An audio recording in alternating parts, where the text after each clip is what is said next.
Bien, amigos televidentes, tal y como les habíamos prometido, tenemos con nosotros a una persona que ha sido presidente o presidente como 5 veces, pero no se preocupen que no es de la República, Asociación de Industria, CONEP, bueno, rehabilitación ahora, está presidente de Punta Catalina, presidente del CUEP, bueno, y de Petroquímica, por eso creo que son más de 5. Saludos, don Celso. ¿Qué ha habido? ¿Cómo estás? Me equivoqué. Que no es petroquímica, es multiquímica. Multiquímica, perdón, multiquímica. Pero no importa también. Pero me equivoqué entonces en presidencia. No. No. Es bueno ser presidente, ¿verdad que sí? Mira, si uno hace el trabajo, sí. Sí, claro. Si uno claro hace el que trabajo. Yo lo que sé es que de esas hay una sola presidencia de todas esas que yo he buscado. Todas las demás han llegado. Ya. Y es la de multiquímica. Ya, así mismo es. Bueno, para comenzar un poco suave y mejorar el ambiente para que nosotros llevemos esta entrevista en Santa Paz, se podría decir que el sector eléctrico ha sido uno de los puntos, y eso un poco lo escribí en el Listín Diario, ha sido uno de los puntos más oscuros de la administración del presidente, los 4 años de administración del presidente Luis Abinader. Tengo que ser justo con esto, en el renglón de las distribuidoras. ¿Es así o no es así? Mira, yo creo que tú has empezado a dar parte de la respuesta, porque yo creo que el sector eléctrico hay que dividirlo. Primero, aquí se ha mantenido entregando un 100% de energía, lo cual no era usual. Había la gestión de demanda que se hizo hasta poco antes de la pandemia. O sea, el gobierno del PLD asumió esa decisión correcta en un momento donde la economía estaba en serio problema, y el presidente Abinader fue mucho más allá de la pandemia y ha continuado durante el ejercicio de su primer periodo, y lo va a hacer igual en el segundo, entregando un 100% de energía. Eso le crea una presión enorme a las empresas distribuidoras, porque sabemos que gran parte del problema de las distribuidoras está en la cantidad de clientes que no pagan. O sea, si nosotros nos vamos a los clientes facturados de las empresas distribuidoras, el índice de cobrabilidad anda entre un 94 y un 96%. El problema no está ahí. El problema está que en el caso de Edesur tiene unos 400,000 clientes que no factura. En el caso de la mitad, 800,000 clientes no lo factura, y Edenorte tiene 200,000. No, ¿y por qué no se factura? Por mala gestión. Es una mala gestión histórica, porque eso viene de muy atrás. Y viene también, no es solo un problema de mala gestión, Héctor, es que ninguna empresa puede desarrollarse con cambios cada 4 años. Y desgraciadamente, nosotros hemos tenido problemas en estos 4 años, porque, por ejemplo, EDESTE ha tenido 4 administradores, el Consejo Unificado ha tenido 4 presidentes. Entonces, eso no permite que una empresa pueda desarrollarse. Para una empresa desarrollarse toma 8, 10, 15 años. Tú tienes un programa de éxito en agenda. ¿Cuántas veces te han cambiado a ti aquí? No. Entonces, si aquí hubiera un productor diferente cada año, el programa tú no lo pegas. Entonces, ahora, hay que reconocer algo que se dice poco. Haber eliminado la CDE ha sido un logro de este gobierno, porque hay que entender que dentro y fuera, dentro del gobierno y fuera del gobierno, había muchos intereses con que la CDE no desapareciera. Ese es un gran logro. Entonces, sin duda, el reto que queda para los próximos 4 años del gobierno del presidente Abinader son las distribuidoras. Lo sabemos todos. Hay que tomar medidas de arriba abajo. Medidas, muchas de ellas que van a ser dolorosas, pero es la única forma.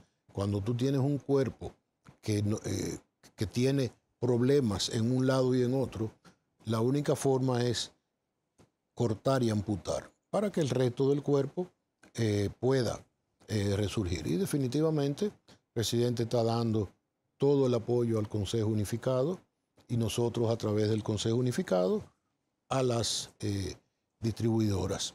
Y está bien claro, el que no funcione se va. Y todo el que ha trabajado conmigo toda la vida sabe que a mí no me importa en qué partido esté, a mí, incluso yo soy un escogidista furibundo. Igual, coincidimos ahí. Y no le pregunto a nadie si es del Licey. O sea, yo lo que le pregunto es, ¿usted está haciendo lo que tiene que hacer? Magnífico, venga y hágalo. Por eso se fue Milton Morrison de Sur. Mira, no. Milton había presentado su renuncia. Milton, yo me imagino todas las presiones que Milton, o sea, él había dicho que él terminó un ciclo perfectamente, pero yo me imagino las presiones que Milton debe haber sufrido para que todos sus correligionarios de País Posible entrarlo. Óyeme, eso es el problema el político no es un mal gerente de por sí. Puede ser malo, puede ser bueno, como el privado también. El problema del político es que cuando te pasa 4, 6, 8 años haciendo campaña, con gente que te acompaña, tú tienes un compromiso de entrarlo, sea bueno o sea malo. Y esa ha sido la desgracia del sector eléctrico. Lo fue cuando Radamés Segura, lo fue en los 8 años del presidente Medina, donde se vendió que Punta Catalina era la solución del sector eléctrico. No, Punta Catalina ha sido una adición tremenda a la generación, pero la solución del sector eléctrico es una solución conjunta. O sea, aquí muchas veces se dice la generación, tenemos generación, pero la distribución, tenemos la transmisión y necesitamos tener una superintendencia de electricidad también fuerte. Eso es lo que conforma el cuerpo del sector eléctrico. Muchas veces la gente entiende que la luz se va solamente por un problema de distribución. Involucra muchísimas cosas, incluso ahora los paneles eléctricos, los paneles solares. Cuando tú tienes 500 megas de paneles generando y de repente viene una nube, tú tienes un problema serio en el sistema. Cuando las distribuidoras tienen que cerrar circuitos inmediatamente y entra entonces lo que se llama la energía, la reserva rodante, que es un costo que tienen las distribuidoras porque tenemos que tener plantas encendidas que no están conectadas al sistema, pero que están listas para entrar en cuestión de minutos. Entonces, eso es un costo.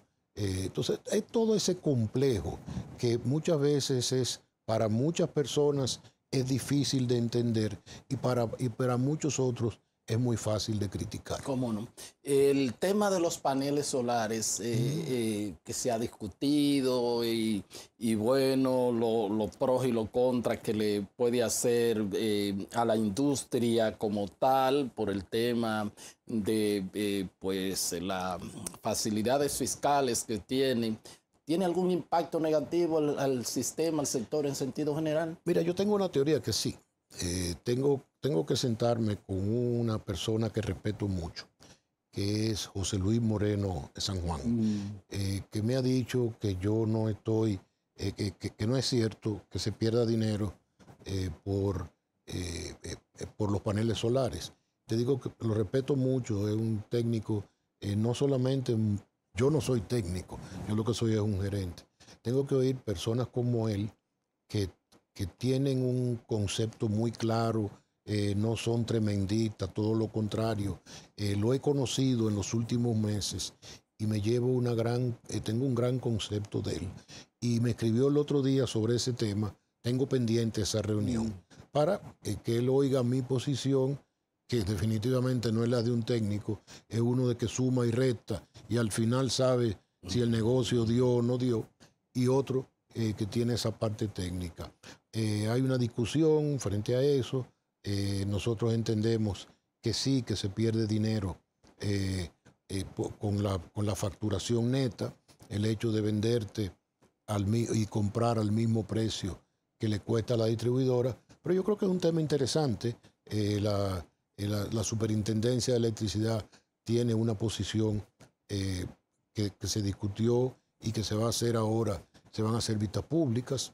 Entonces, nada. Y yo creo que aquí lo que se ha desatado es una guerra entre los que instalan paneles y la posición que puede haber en sistemas aislados, como es el caso de CEPEN, o en los sistemas como el nuestro, las distribuidoras. Pero nada, yo creo que eso es lo que hay que sentarse y no discutir, sino buscar soluciones. Este país de todos, así, esto uno no se puede enfrentar. Por ahí oigo a veces a mi amigo Sergio Carlos despotricando contra CEPEN. Esa no es la solución. La solución, sentémonos, porque lo que queremos es un país que siga creciendo. Y para un país poder seguir creciendo, tiene que tener un sistema eléctrico bien fundamentado, bien eficiente. Mira, esto es tan grave, Héctor, que cuando uno en estos días, y tú lo has visto en los medios de comunicación, hemos encontrado gente que pone alambres, hemos encontrado unidades de contratistas poniendo transformadores en una empresa de hielo inmensa. Y cuando uno los detiene, lo que uno lee en las redes es que en vez de apoyarnos en esas actividades, nos critican. O sea, y el consumidor tiene que entender que sí es cierto, nosotros no damos un buen servicio, pero queremos dar un buen servicio. Y el que paga tiene que estar del lado nuestro, porque lo que nosotros tenemos que hacer, llevar a todo el que no paga a pagar. Y que ese subsidio que paga el Estado, pero no es el Estado que lo paga, somos todos nosotros con nuestros impuestos, vaya desapareciendo. Entonces yo creo que, yo siempre digo, el problema de la distribuidora no es un problema nuestro solamente, no es un problema del gobierno del presidente Abinader, es un problema de la República Dominicana. Es un problema muy profundo que hay que buscar la solución. Bueno, pues seguimos con el tema de las distribuidoras, porque, bueno, antes del tema de la distribuidora hubo y digo esto porque trascendió a la opinión pública, hubo pues inclusive hasta un impasse con el grupo de comunicaciones Telemicro y inclusive se procedió ante los tribunales. Pero los informes que tengo, según fuentes, es que habrían podido llegar a algún tipo de acuerdo. Mira, en el programa de tus amigos El Sol de la Mañana, me preguntaron sobre eso. Y yo dije, yo no miro nombres, yo miro deudas. En el caso de mi amigo Juan Ramón, que es mi amigo, Juan Ramón y yo tenemos una relación de cuando Juan Ramón era pobre con la distribuidora Gómez Díaz. Y cuando llegamos, encontramos una deuda muy alta. Había un impasse donde él decía que de le debía por usar la frecuencia. De no tiene medidores con frecuencia. Y la frecuencia no es de nadie, la frecuencia del Estado. Lo ideal de esto hubiese sido que nosotros nos hubiésemos sentado en una mesa los dos, con el afecto que ambos nos tenemos. Y esto se hubiese resuelto sin que eso se discutiera en los medios de comunicación. Desgraciadamente llegó a los medios de comunicación, se ha resuelto ya, llegamos a un acuerdo, Juan Ramón pagó 10 millones de pesos como pago inicial, se han llegado a una serie de acuerdos que ahora todos los meses él irá pagando la factura corriente con facturas atrasadas. ¿Cómo no? Y ya, eso es lo que hay que hacer. Y como él, a todo el mundo. ¿Y el acuerdo total en qué englobó más o menos? Mira, el acuerdo de los 240 millones se quitaron las moras, pero se quedaron los intereses. Habían unos acuerdos de publicidad que había firmado con Rubén Bichara, lo cual yo respeto. Yo probablemente no esté de acuerdo porque yo no firmo acuerdos. Si yo voy a colocar publicidad en tu programa, yo te pongo la publicidad, tú me pagas, yo te pago la publicidad y yo te cobro la energía. Yo creo que la época de los trueques pasaron hace muchos años. Yo nunca he creído en eso. Eso ha sido muy usual en el sector público. Nada, yo respeto eso. Sí voy a revisar si eso se ha ido colocando. Si no se ha ido colocando, pues exigiré que se coloque. Y cuando termine de vencerse, terminó de vencer. Seguiremos colocando en el grupo Telemicro, en todos los demás grupos, como uno siempre hace. Ahora, yo te pongo, tú me pagas. Entonces se hizo un acuerdo con la deuda y se iba pagando de esa deuda, no solamente de sino de norte y de sur. Y yo espero que él me mantenga la mitad. Yo se la mantengo a él también. Yo siempre he dicho que el problema entre dos empresarios está cuando se define el precio. Definido el precio, amigos, tú me das servicio, yo te pago. Pero no tiene más o menos un monto aproximado de Mira, cuánto quedó. debe haber terminado como en unos 180, 190 millones. Okay. Aproximado. No me lo tomes aproximado. Sí, como palabra. Ok, entonces hay un adelanto, un calendario de pago, un reconocimiento de la deuda de SDE y entonces el pago mensual y un abono a la deuda. Correcto. ¿Cómo no? Como hay que hacer con cualquier cliente atrasado. ¿Cómo no? Y vuelvo a lo mismo. Yo no veo nombres. Yo veo cifras. Eso es como una posición de impuestos internos que dice que no conoce personas, sino conoce razón social. Exactamente. Es así como tiene que ser. Óyeme, y a mí no me interesa suspenderle la energía a nadie. Eso es lo que nosotros vendemos. ¿Cómo no? Nosotros lo que tenemos es llegar a un acuerdo y aquí hay 200,000 casos como eso. O sea, entonces, yo sí le recomiendo a todo el mundo que se ponga al día, porque nosotros le vamos a cortar la energía al que sea. Y hay porque uno, habla de pobres, clase media y de todo, pero también hay ricos que... Yo te diría que los ricos son los que deben más. Y porque el pobre consume poco, aunque ya aquí el consumo del pobre no es el consumo del pobre hace 20 años. Sí, ya el pobre tiene un aire acondicionado. Así es. Y muchas veces, como no paga electricidad, nunca lo paga. Sí. El rico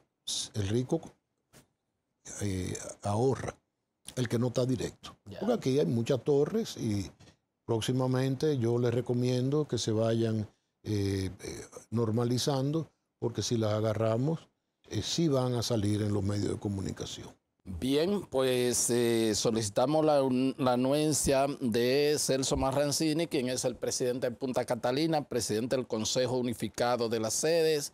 Y vamos a una pausa y regresamos con la parte complementaria de la entrevista.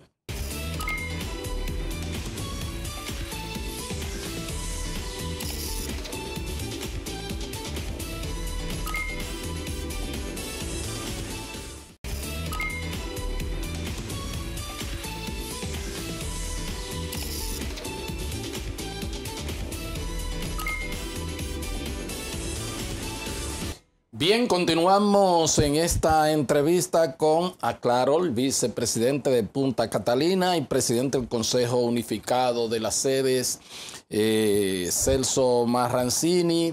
Bueno, hablamos ya de este acuerdo con el grupo Telemicro. Hay otras,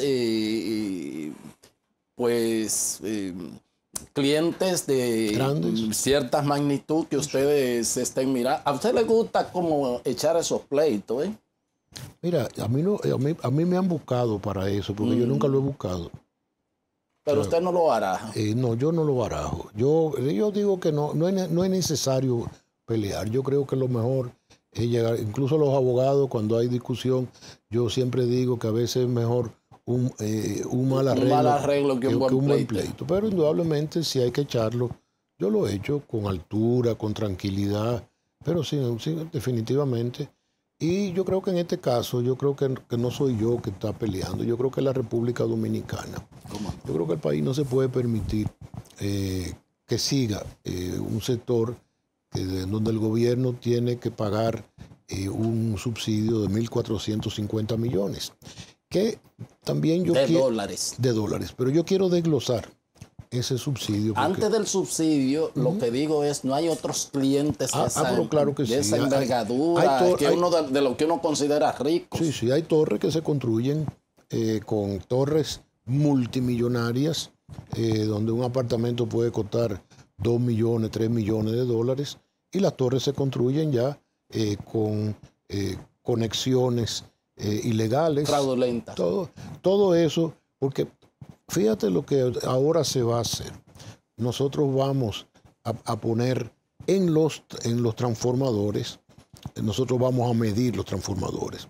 Entonces, en el circuito que ese transformador le dé electricidad, el circuito de mi calle, por ejemplo, te va a poner ese totalizador. Y si nosotros estamos entregando 500 kilos, después buscamos el cobro y decimos, pero nada más estamos cobrando 300. Ese sector hay que revisarlo. Y encontraremos lo que estén directos. Entonces, por eso yo le recomiendo a todo el que tenga eso, aproveche. Porque entonces eso le crea un problema al que lo encontremos directo. Porque no es lo mismo el que está atrasado con el que está directo. Por eso mucha gente a veces dice, bueno, pero hay grandes deudores, ¿por qué no los llevan presos? No. El deudor tiene que ponerse al día, pero el deudor no está ilegal. Lo que ha hecho es no ha pagado. Ahora, el que no tiene un medidor o tiene una conexión ilegal, ese lo va a visitar la Procuraduría del sector eléctrico. Y puede correr el riesgo de que le pongan impedimento de salida y que le pongan presentación periódica a la Procuraduría del sector eléctrico. Evítese eso.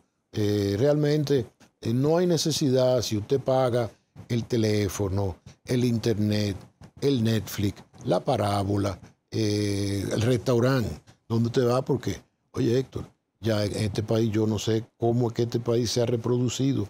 Tú vas a cualquier restaurante, cualquier día de la semana, y está lleno. Entonces, la gente se queja que la situación está mala. La situación está mala tal vez para algunos, pero hay muchos que están muy buenas. Entonces, si nosotros logramos bajar la zona colonial es muy activa. Total, pero cualquier restaurante que se paga bien por ahí, por la energía eléctrica. Eso es parte de lo que estamos, ese es el levantamiento que estamos haciendo. Con estos totalizadores, ya nosotros tenemos definido cuáles son las zonas donde se está perdiendo y nosotros tenemos que en un periodo de 2 o 3 años bajar ese déficit. Pero ahora mismo, si tú me preguntas en qué zona se pierde, yo te diría que en todas, que realmente unas muchísimo más que otras, pero en general las pérdidas son a nivel nacional. Hablemos del subsidio, porque yo he traído muchos colegas suyos aquí, ahora con este tema de una probable reforma fiscal. Colegas de dirigentes empresariales de todo, comercial, industrial y todo. Resulta que todo el mundo está de acuerdo con que se necesita una reforma fiscal. Cuando he conversado con todos ellos, entonces le digo, bueno, ¿y su sector cómo puede entrar? Le dice, no, es que ya nosotros no podemos. Lo cual me parece encantador, ¿verdad? Saber que las cosas se necesitan, pero bueno, a mí no, porque sí es verdad que estamos creciendo, pero es bajo las reglas de juego actual, cualquier cosa nos saca de competencia, pero todo coincide entonces. Bueno, el gasto del gobierno, y cuando se va a hablar de los gastos, entonces se cae siempre en el sector eléctrico, las pérdidas. Yo no sé si usted conoce una persona que dijo en Santiago, en un cumpleaños de una institución empresarial muy prestigiosa de este país, que lo hicieron en Santiago. En esta oportunidad me invitaron y no pude ir, se me presentó algo, que el presidente dijo, el presidente de esa entidad dijo, porque probablemente con el subsidio que se le da al sector eléctrico, probablemente no tengamos necesidad inclusive de hacer una reforma. El joven dirigente empresarial se llama Celso Juan Marrancini, lo dijo en Santiago. Entonces, tú eres malo. Bueno, porque porque me enviaron el link y al no poder ir en mi programa diario de televisión lo pasé la actividad. Y entonces vi esa parte y hasta una nota se le hizo. Lo que quiero decir es, pero ya esto, ¿verdad? No, ahora hay un tema serio, aunque ese no fue mentira. No, y no deja de ser serio.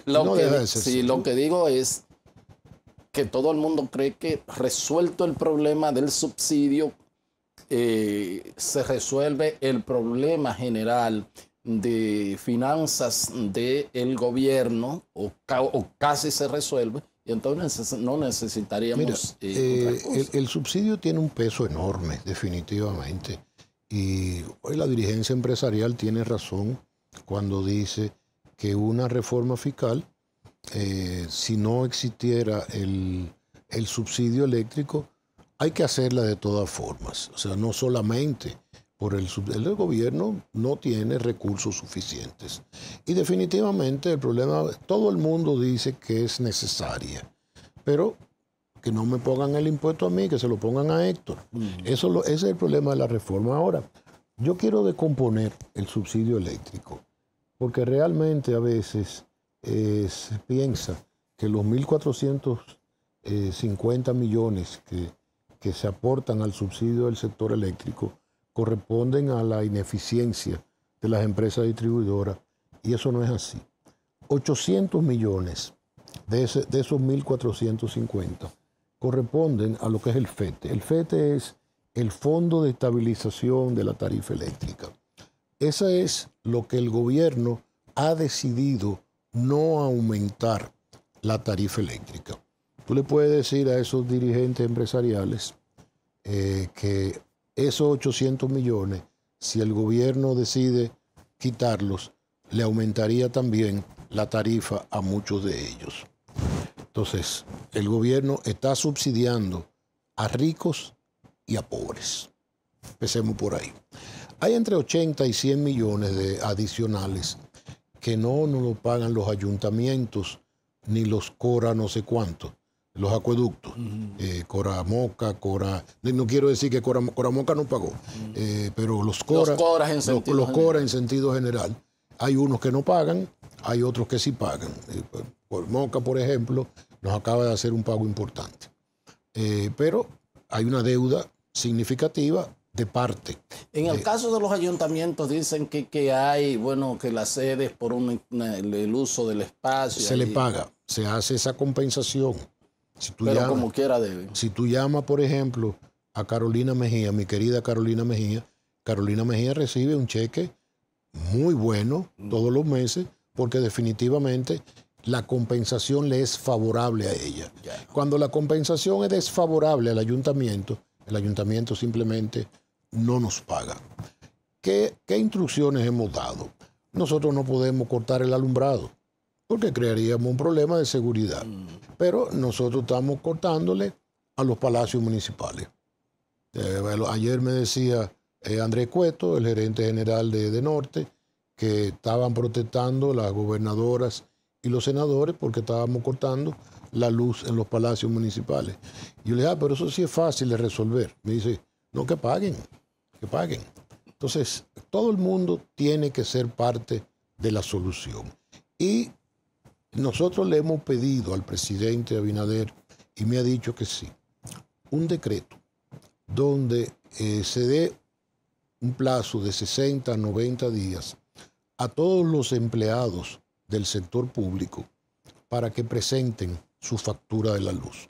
Cuando tú estás hablando de 700,000 empleados, óyeme, eso nos va a dar una estabilidad, porque decía alguien en el gabinete eléctrico que él hizo eso en su institución y pidió que le llevaran las facturas, y de 300 empleados, 400 que tenía, el 25% no tenían factura.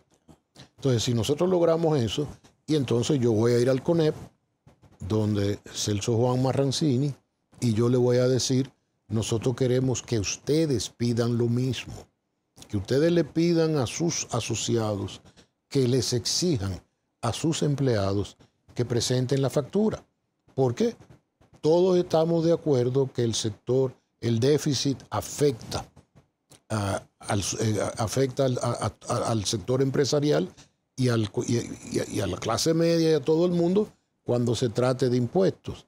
Pero entonces pongamos todo de nuestra parte.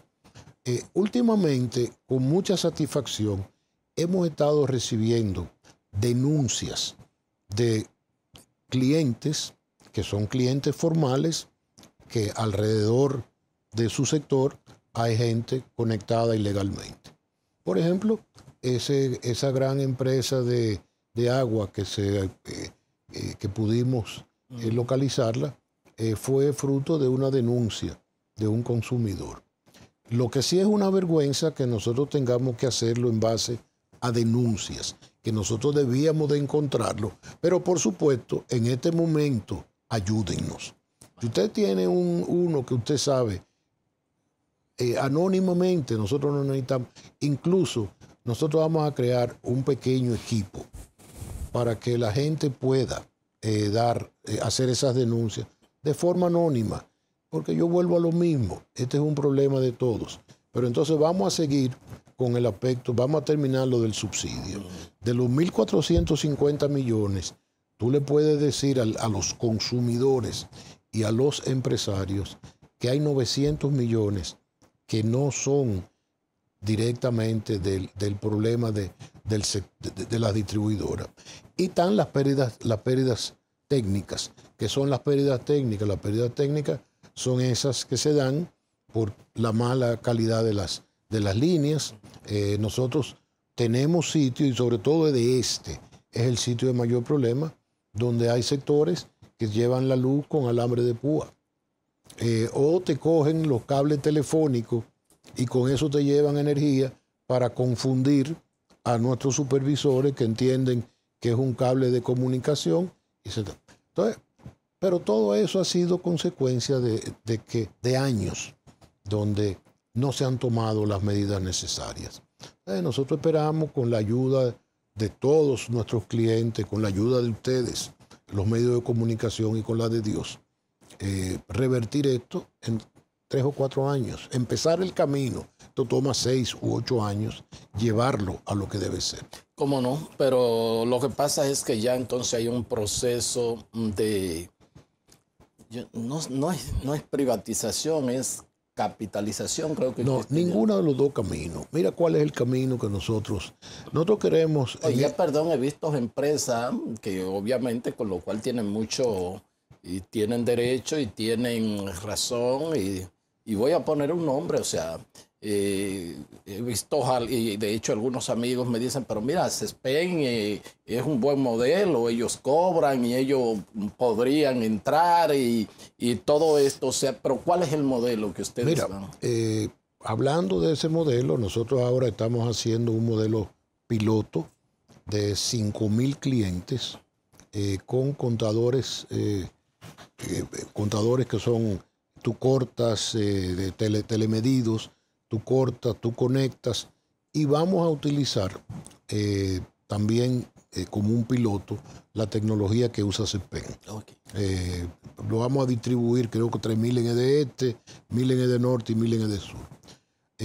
Nosotros, el modelo de privatización y de capitalización es un modelo que este país resiste mucho. La capitalización nunca se entendió porque entendían que era vendiendo los activos del Estado, y la gente olvida que ha habido un gran éxito en el sector de generación con la capitalización, porque ahí tú tienes a Jaina y a Itabo, que han sido empresas capitalizadas que le han dejado al gobierno a través del FOMPER muchos, pero muchos recursos. Bueno, este joven Herrera, que creo que trabaja con CESPEN y que fue presidente... Roberto Herrera. Sí, Roberto dijo aquí donde usted está sentado que él nunca entendió por qué Leonel Fernández se avergüenza de no haber defendido el proceso que llevó a cabo. ¿De capitalización? Dice, cuando fue, por lo menos en el sector eléctrico, con bastante éxito, sí, con el tema de las inversiones. En el de generación. Sí. Y fracasó en el de distribución, no por el modelo. Fracasó primero porque la gente de Unión Fenosa, a quien yo siempre le dije Unión Mañosa, sí, yo lo recuerdo. Hicieron muchísimas trapezerías. Y por supuesto había una resistencia política incomprensible, porque eso nos ha costado todo el dinero del mundo, el sistema fracasó. Y fíjate cómo son las cosas, porque cuando César Sánchez manejó el sector eléctrico, César hizo un gran trabajo. E incluso César se dedicó más a ser gerente de Desure de Norte, que eran una sola empresa, y no a lo de la CDE. Y dejó empresas muy bien establecidas. Incluso por primera vez se instala un sistema de contabilidad como es SAP, que cuando yo llegué en el 2009 ya había desaparecido. La computadora del vicepresidente que yo sustituí estaba encima de un archivo. Me acuerdo que yo tuve que pedirle a uno de mis hijos que fuera a IKEA y comprara una mesa para yo ponerla. Y el día que yo me iba me dijeron, pero esa mesa es suya. No, yo se la regalo, porque si me la llevo después dicen que me estoy llevando la CDE. No, yo se la regalé. Entonces, ¿cuál es el esquema? Entonces, el esquema va a ser que va a ser también el de Punta Catalina, porque estamos en lo mismo. Punta Catalina está funcionando muy bien, pero el día de mañana pudiera ser que no. Entonces nosotros vamos a licitar la operación y mantenimiento.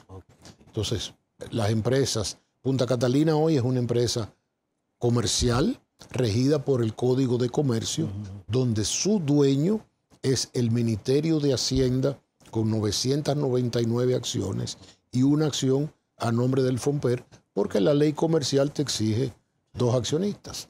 Entonces, nosotros estamos trabajando. Hacienda está muy bien en ese sentido, pues si es dueño de cosas, y también es dueño del Banco de Reservas. O sea, es que tiene que ser así. Tiene que ser así. Es Hacienda quien tiene, y por eso el ministro de Hacienda preside los consejos, y es el presidente de los consejos. Así es. Pero ahorita cuando tú querías detutanar a Hochi, yo te dije que no. No. Por eso, que el presidente de Punta Catalina es Hochi. ¿Cómo no? Entonces, ese es el modelo que se va a implementar. ¿Se va a licitar? Por supuesto, se va a licitar internacionalmente. Okay. O sea, aquí puede participar el local, pero puede también que venga en los internacionales y participen en operación y mantenimiento. Habrá un consejo de administración, que debe ser un consejo de administración bien fuerte, donde a los que ganen esas licitaciones se le pondrán una serie de indicadores, y usted tiene que cumplir los indicadores. Usted puede ser penalizado o puede ser cancelado su contrato. ¿Cómo no? Aquí estuvo hace 15 días ahí donde usted está, el amigo Leonel Castellanos Duarte, y dijo que, bueno, pues que estaba de acuerdo con eso, pero ojo con que quienes vengan traten de entender que sea el Estado que ponga las plata, que solamente ellos pongan el tema de que, bueno, yo administro, que asuman un riesgo en esa gestión que van a hacer, y que si en algún momento pues ellos nos dieron pie con bola, no es que en ese sentido cuando entren se pueda, y esto lo agrego yo, se pueda estatizar pérdidas y corporativizar beneficios. O sea, ¿cómo puede ser el esquema de ellos, y cuáles son? Usted dice, van a tener una responsabilidad. Tienen que asumir riesgos,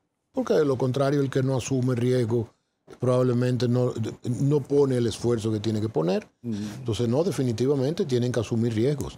Y el esquema no está totalmente establecido, pero dile a Leonel Castellano que yo coincido con él 100%. O sea, y asumir riesgo, poner dinero, y si no funcionan, la puerta es grande, se van.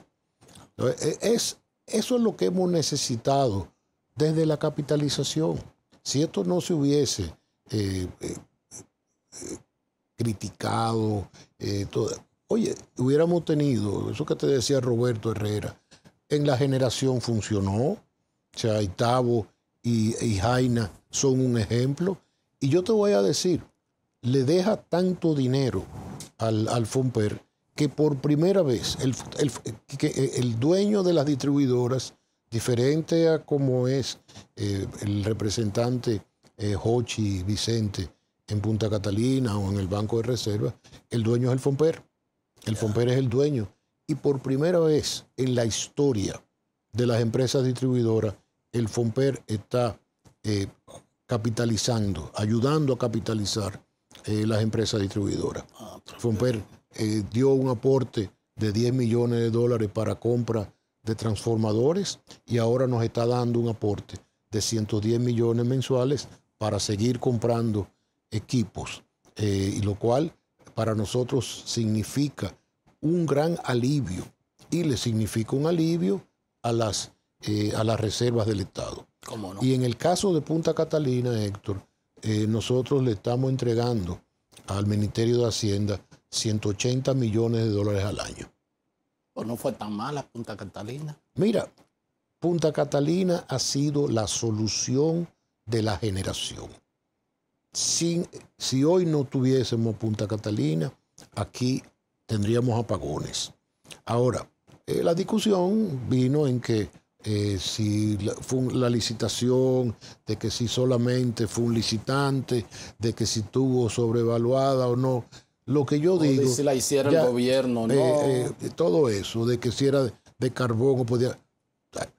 Eso ya hay que pasar la página. Y hay que entender que tú tienes 720 megas que te están estabilizando el sistema eléctrico de la República Dominicana. Y hoy, gracias al criticado carbón, y te hago una advertencia, en ese momento que se hizo Punta Catalina, no había gas. El único camino era carbón. Nosotros llevábamos una licitación en el 2011 que desgraciadamente fue cancelada por el gobierno. Sí. Fue un gran error de parte del gobierno.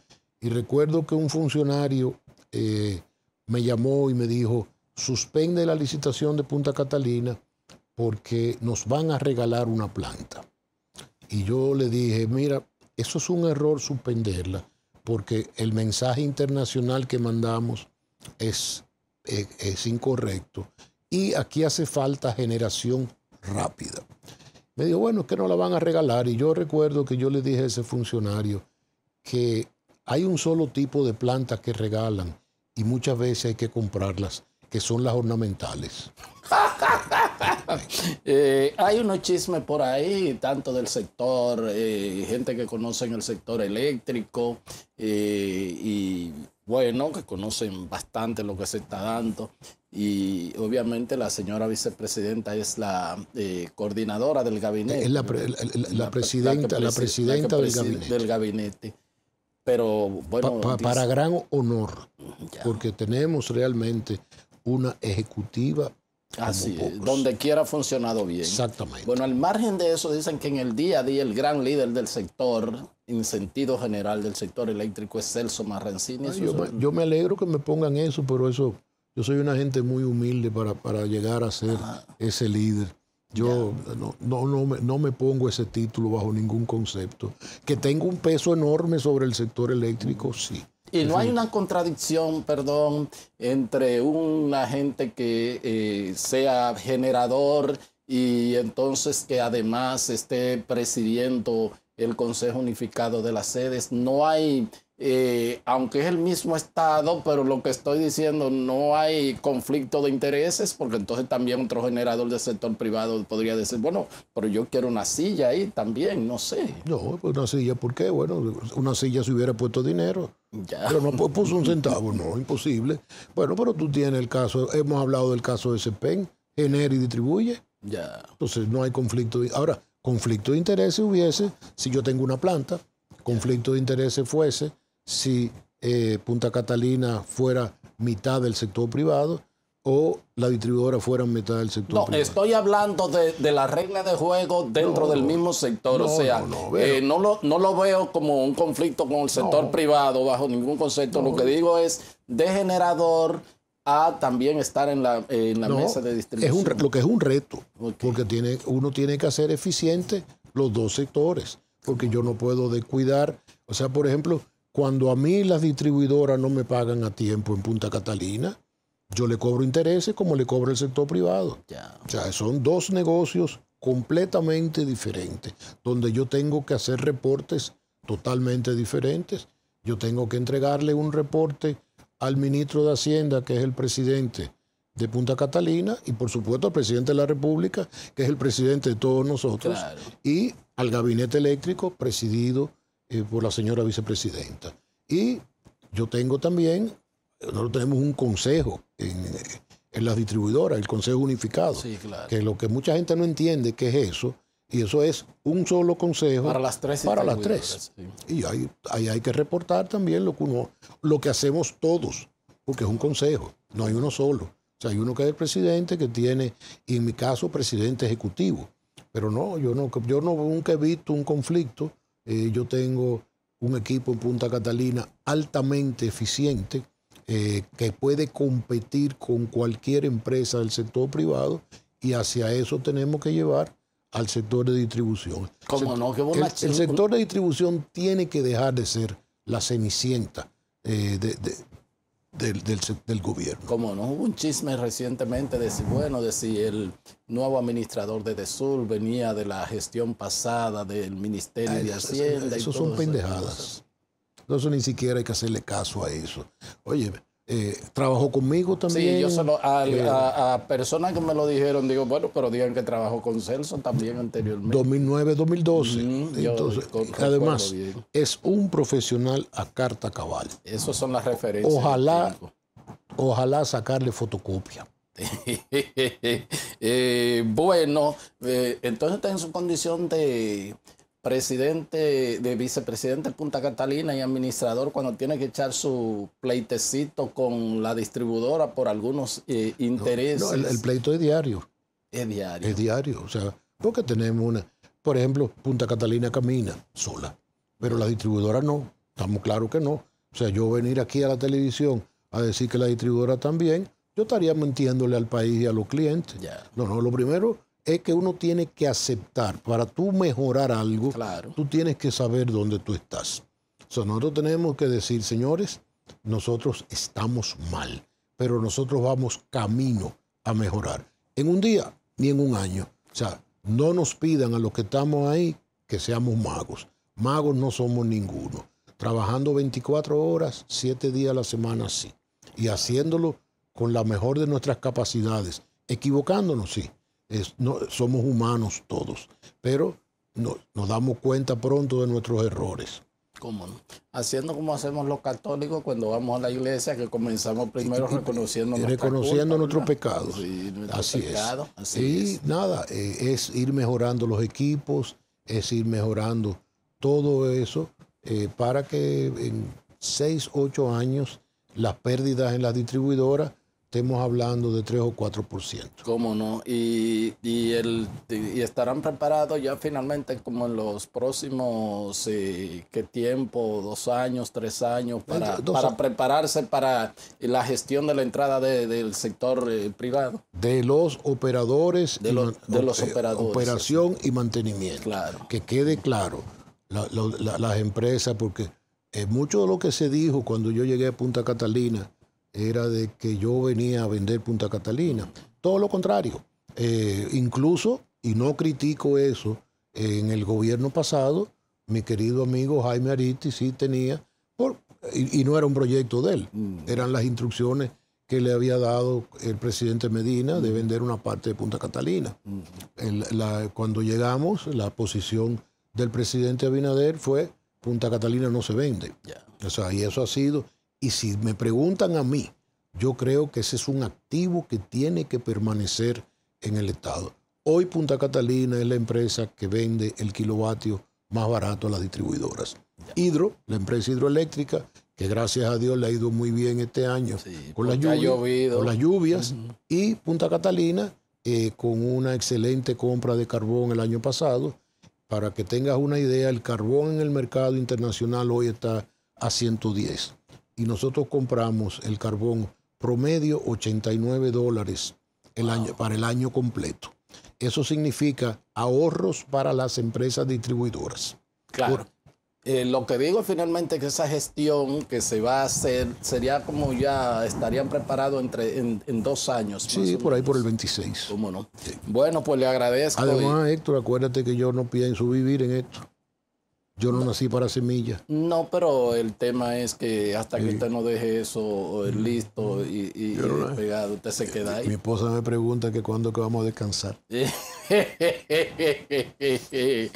Bueno, a mí me gusta que usted siga en los sitios porque generalmente cuando usted llega, desde hace mucho tiempo, usted me da buena noticia y bueno... y tú sabes que tú eres de los programas favoritos míos, no? de hace muchos años. Muchísimas gracias. Y eso yo no lo digo normalmente. Qué bueno, muchísimas gracias. Gracias a todos ustedes por haber estado con nosotros y será pues hasta otra entrega de su programa de Agenda. Hasta entonces.